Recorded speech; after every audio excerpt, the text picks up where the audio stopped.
আসসালামু আলাইকুম ওয়া রাহমাতুল্লাহ। হ্যালো ভিউয়ার্স, আমি ডাক্তার বিলাল হোসেন, প্রবাসী আসলে হোমিওপ্যাথি মেডিকেল কলেজ অ্যান্ড হাসপাতাল।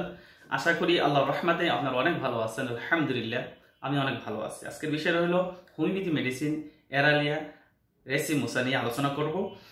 এটা আপনার হাঁপানি কাশির জন্য অনেক উপকার সাধন করে, অনেক উপকার হয় এবং এই যেই লক্ষণগুলি থাকে আপনারা জানেন যে হোমিওপ্যাথিতে লক্ষণভিত্তিক চিকিৎসা। এই কারণে হোমিওপ্যাথি একটা রোগের জন্য একটা মেডিসিন হয় না, বহুত মেডিসিন হতে পারে। কিন্তু সংক্ষিপ্ত শব্দ যেগুলো ভারতীয় ভেষজ আপনার হিসাবে পরিচিত, এইগুলি এখন থেকে দেব, কারণ এই মুহূর্তে অনেক প্রয়োজন এইগুলি। আরেকটা হলো যে আমি ডাক্তার, একদিকে শারীরিক চিকিৎসা দিতেছি, কিন্তু আপনারা জানেন যে আমি আলেম মানুষ। মাওলানা হয়ে আমি আত্মার খোরাক থেকে, আত্মার যে চিকিৎসা থেকে আমি অনেক দূরে আছি। যখন ছাত্র ছিলাম তখন ঠিকই আপনার বিভিন্ন জায়গায় গিয়ে ওয়াজ করেছি। তারপরে বাহাদুরপুর শরিয়তি আলিয়া মাদ্রাসা, আপনারা জানেন যে হাজি শরীয়তুল্লাহ যে মাদ্রাসা, এখানে বছরে অনেক মাহফিল হয়। এই সমস্ত জায়গায় তখন বয়ান করতাম। কিন্তু কালকর্মে ধীরে ধীরে এই ডাক্তারি পেশা আসার পরে সবই আপনার শেষ হয়ে গেছে। কিন্তু এখন থেকে এই কোরআন হাদিসের যে আপনার চিকিৎসা আছে, এটাকে আপনাদের সামনে তুলে ধরবো। আপনারা বেশি বেশি দেখবেন, বেশি বেশি শেয়ার করবেন এবং আমার জন্য দোয়া করবেন, যাতে আমি দোনো দিকেই অর্থাৎ শারীরিক এবং আত্মার দোনোটাই চিকিৎসা দিতে পারি। আমার তৌফিক ইল্লা বিল্লাহ। আজকে যে বিষয়টা সেটা হলো যে এরালিয়া রেসিমোসা, এটা হলো এক প্রকার গাছের টাটকা শিকড় থেকে এটা তৈরি করা হয়, অর্থাৎ মাদার টিনচার তৈরি করা হয়। এটা লক্ষণ হলো এটা দুর্বলতা থাকবে, সাথে আপনার ঘা ভূমি ভূমি থাকবে, হাসিটা বাতাসে গেলেই বৃদ্ধি পাবে।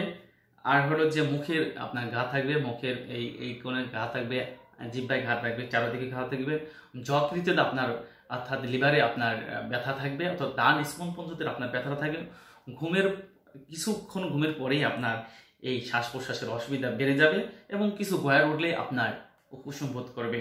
ঘুমের সময় প্রচুর ঘাম হবে। হাঁপানিটা বৃদ্ধি বেশি হলেও আপনার দ্বিপ্রহরের সময়, অর্থাৎ যখন সকাল 11টা থেকে 12টা, 12:30টার মাঝে এটা বৃদ্ধি পাবে।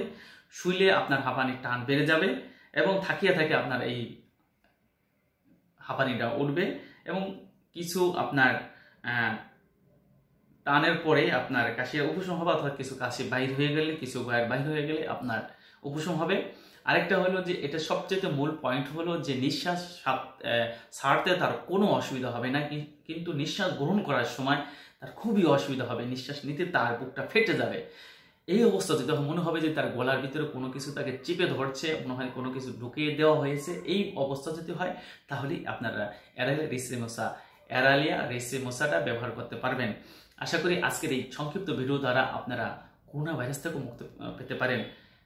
আজকে বলে বিদায় নিচ্ছি। বিদায় নেওয়ার আগে আবার আপনাদেরকে বলে যে এটা কত ব্যবহার করবেন ভুলে গিয়েছিলাম।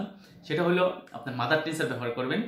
যখন বেশি থাকবে তখন মাদার টিনচার এটা গরম পানিতে ব্যবহার করতে থাকবেন। যখন ভালো হয়ে যাবেন তখন 200 এবার ব্যবহার করবেন এবং যার কাছ থেকে কিনবেন তার কাছে একটু পরামর্শ গ্রহণ করে নেবেন। আর দ্বিতীয়ত হলো যে এটা যে কোনো হোমিওপ্যাথির কাছে এটা পেয়ে যাবেন। আপনারা অনেকেই আপনার ভিডিও না দেখেই আপনারা ফোন নাম্বার চান। আমার ফোন নাম্বারগুলি নিচে ডিসক্রিপশন বক্সে আপনার দেওয়া থাকে, আমার ঠিকানা সব কিছু দেওয়া থাকে। আশা করি আপনারা ভালো থাকবেন। দোয়া করি আল্লাহ তাআলা আমাদেরকে, পৃথিবীর বুকে সবাইকে করোনা থেকে মুক্ত রাখুক। ওয়া মা তাওফিক ইল্লা বিল্লাহ। আসসালামু আলাইকুম ওয়া রাহমাতুল্লাহ।